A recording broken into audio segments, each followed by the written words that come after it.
Hello everyone, welcome to tasty dish by Sethu Palaniappan.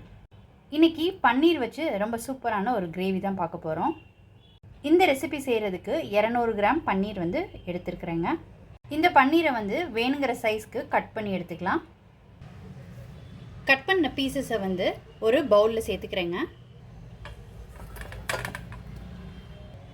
இதில் ஒரு 1/4 teaspoon red chilli powder சேர்த்துக்கிறேன். Kashmiri red chilli powder தான் சேர்த்துருக்கிறேன். 1/4 teaspoon coriander powder சேர்த்துக்கிறேன். கொஞ்சமாக உப்பு சேர்த்துக்கிறேன். இப்போ இதை நல்லா கலந்து விட்டுக்கலாங்க. கலந்து விட்டுட்டு அப்படியே ஓரமாக வச்சுருங்க. இது கொஞ்சம் நேரம் நல்லா ஊறட்டும். அடுத்து சில பொருட்கள்லாம் வறுத்து அரைக்க போகிறோங்க. இதுக்கு ஒரு கடாயில் 2 ஸ்பூன் மல்லி எடுத்துருக்கிறேன். இதை வறுத்துக்கலாம். இப்போ வறுக்கிறது எல்லாத்தையும் மிதமான தீயில வச்சு வறுத்துக்கோங்க, கருக விட்டுறாதீங்க.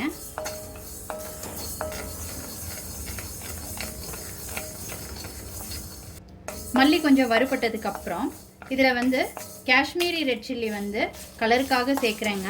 அது ஆப்ஷனல் தான், நீங்கள் வேணும்னா சேர்த்துக்கோங்க. காரத்துக்கு 3 வரமிளகாய் சேர்த்துருக்குறேன். நீங்கள் உங்கள் காரத்துக்கு ஏற்ப கூடவோ குறைச்சோ பார்த்து போட்டுக்கோங்க. அடுத்து இதில் 1 டேபிள் ஸ்பூன் மிளகு சேர்த்துக்கிறேன். 1 ஸ்பூன் ஜீரகம், 1 ஸ்பூன் சோம்பு சேர்த்துக்கிறேங்க.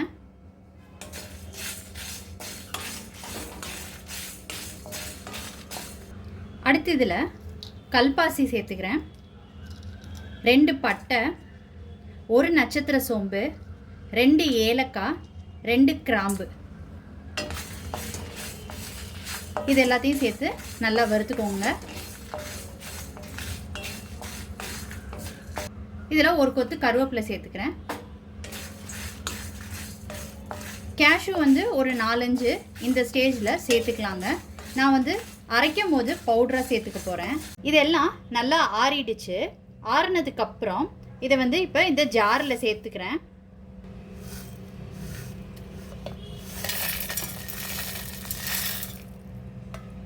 இதில் 1 ஸ்பூன் முந்திரி பருப்பு பவுட்ரு சேர்த்துக்கிறேங்க. கேஷ்யூ நட்டாக நீங்கள் வறுக்கும் போது சேர்க்கறதுனா சேர்த்துக்கோங்க. நான் பவுட்ரு பண்ணி வச்சுருக்கிறத சேர்த்துருக்குறேன். இப்போ இதை அரைச்சிக்கலாங்க. நீங்கள் கேஷ்யூ நட்டுக்கு பதிலாக தேங்காய் சேர்க்கறதுனாலும் தேங்காய் சேர்த்துக்கலாங்க. இப்போ கிரேவி பண்ணுறதுக்கு ஸ்டார்ட் பண்ணிக்கலாங்க. ஒரு பேனில் எண்ணெய் விட்டுக்கிறேன். இதில் கொஞ்சமாக நெய் சேர்த்துக்கிறேங்க. நெய்யோ இல்லை பட்டர் கூட சேர்த்துக்கலாம், இல்லை எண்ணெயில் மட்டும் செய்கிறதுனாலும் செய்யலாங்க. எண்ணெய் நல்லா காஞ்சதுக்கப்புறம் இதில் ஒரு இலையும் 2 பட்டையும் சேர்த்துக்கிறேன். இது நல்லா பொரிஞ்சதுக்கப்புறம் இதில் 2 பெரிய வெங்காயம் ஃபைனாக ஸ்லைஸ் பண்ணி வச்சுருக்கிறேங்க, அதை சேர்த்துக்கிறேன். வெங்காயத்தை நல்லா வதக்கிக்கலாம். வெங்காயம் நல்லா வதங்கிடுச்சு. இந்த அளவுக்கு வதங்கினது போதும். இப்போ இஞ்சி பூண்டு பேஸ்ட் சேர்த்துக்கிறேன். இஞ்சி பூண்டோட பச்சை வாடையெல்லாம் போனதுக்கப்புறம் தக்காளி சேர்த்துக்கிறேன். 2 தக்காளி சேர்த்துருக்குறேங்க, மீடியம் சைஸ் தக்காளி. தக்காளி நல்லா குழைவாக வேகட்டும். தக்காளி நல்லா குழைவாக வெந்துருச்சு. இப்போ மஞ்சள் தூள் சேர்த்துக்கிறேன்.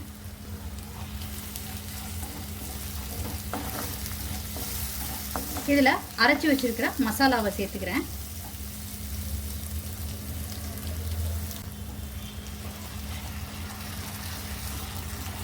இதை நல்லா கலந்து விட்டுக்கலாம். இந்த மசாலா குக் ஆகிறதுக்கு கொஞ்சமாக தண்ணி சேர்த்துக்கிறேங்க. ஜாரில் கழுவி விட்டு தண்ணி சேர்த்துக்கிறேன். இந்த டிஷ்ஷுக்கு தேவையான உப்பு சேர்த்துக்கிறேன். சேர்த்துட்டு நல்லா கலந்து விட்டுட்டு மசாலா மூடி போட்டு குக் பண்ணிக்கோங்க. ஒரு 5 மினிட்ஸு நல்லா எண்ணெயெல்லாம் பிரிஞ்ச அளவுக்கு குக் பண்ணி வர மாதிரி எடுத்துக்கலாம். மசாலா நல்லா குக் ஆகிடுச்சுங்க. எண்ணெயெல்லாம் நல்லா பிரிஞ்சு வர ஆரம்பிச்சிருச்சு. இந்த ஸ்டேஜில் இந்த கிரேவியை கன்சிஸ்டன்சி அட்ஜஸ்ட் பண்ணுறதுக்கு தண்ணி சேர்த்துக்கிறேன் நான்.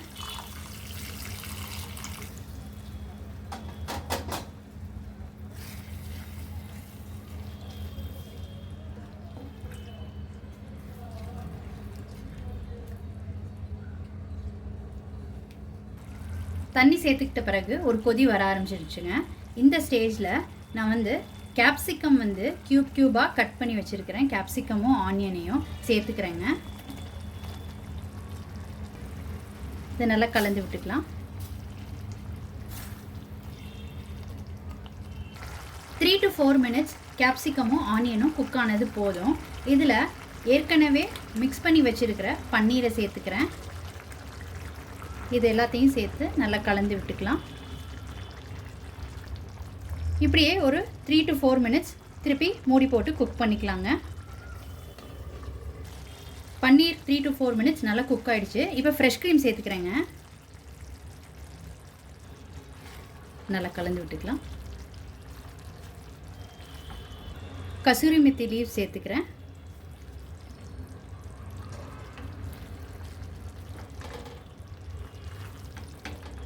ஃபைனலாக இதில் கொத்தமல்லி தழை சேர்த்துக்கிறேன். எல்லாத்தையும் நல்லா கலந்து விட்டுக்கலாம். ஹோட்டல் ஸ்டைல் பன்னீர் கிரேவி வந்து ரொம்ப சூப்பராக ரெடி ஆகிடுச்சு. இப்போ இறக்கிடலாங்க. பன்னீர் கிரேவி வந்து ரொம்ப சூப்பராக ரெடி ஆகிடுச்சுங்க ஹோட்டல் ஸ்டைலில். நீங்கள் இந்த ரெசிபி கண்டிப்பாக ட்ரை பண்ணி பாருங்கள். ட்ரை பண்ணிவிட்டு உங்களோட கமெண்ட்ஸை சொல்லுங்கள்.